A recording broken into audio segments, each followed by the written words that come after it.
We have an example of doing a division problem now with complex numbers.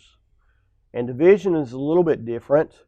We're going to focus on the denominator of this because it's actually, division is really a fraction, or fractions are really division problems.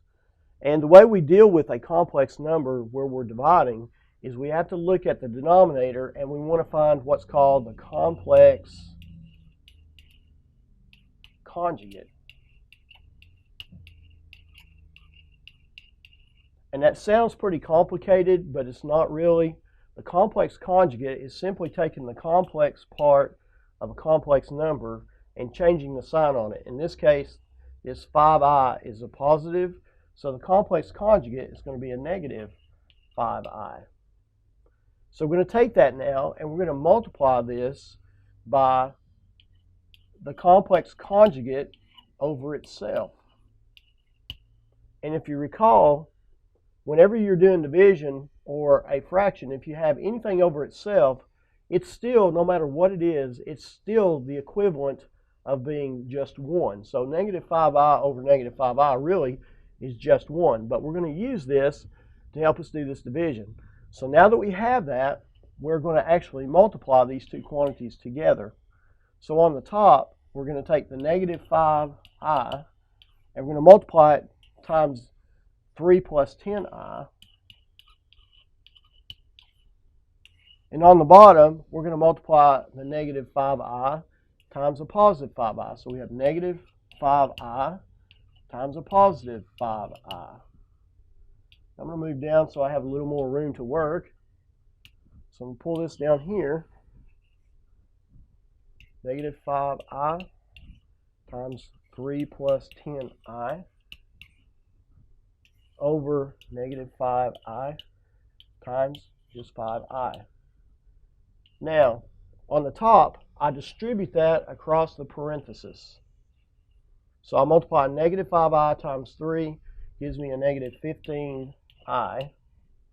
And then I multiply negative 5i times a positive 10, that gives me a negative 50.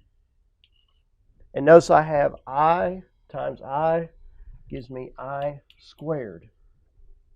And then on the bottom, do the same thing. I have a negative times a positive gives me a negative 25i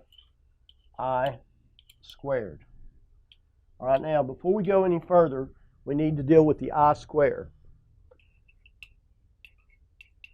Well, if you recall, the definition for imaginary numbers or complex numbers, the basis is I, and I is defined as the square root of negative 1. Well, if we substitute that back up here into the top for I squared, that actually gives us the square root of negative 1 squared. The square eliminates the square root, so I squared really is just negative 1. So we're going to substitute that back into our equation here. So we're actually going to have negative 15i minus 50 times negative 1. I'm substituting in for I squared. Then on the bottom, I'm going to have negative 25 times negative 1. Now we just simplify a step more and we'll have our solution. So we're going to have negative 15i and a negative 50 times a negative 1 gives me a positive 50. And on the bottom, I have a negative 25 times a negative 1. That gives me a positive 25. Now I'm going to take the top and I want to write it back in the standard form for a complex number. Remember, the standard form for a complex number is a plus bi, where a is the real part and bi is the imaginary part. So I'm just going to switch those around. So I'm going to have 50 minus 15i, all divided by 25.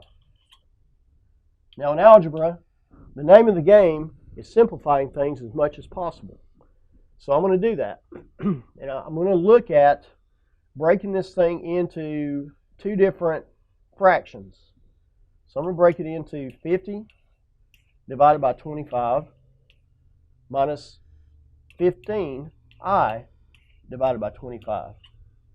Now notice in the first fraction, 50 and 25 have a common factor of 5. So if I divide 50 by 5, that gives me 10. And if I divide 25 by 5, that gives me 5. But then notice also 5 and 10 have a common factor of 5. So if I divide 5 into 5, it goes 1 time. 5 goes into 10 2 times. So this just ends up being 2. And don't forget the sign in between. And then also, now if I go over to this other portion, notice 15 and 25 also have a common factor of 5. So if I divide 5 into 15, it goes 3 times. And 5 goes into 25 5 times. So that portion of it is going to be 3, don't forget the I, divided by 5. So my solution when I do this division problem is 2 minus 3I divided by 5 when it's simplified to its most simple form.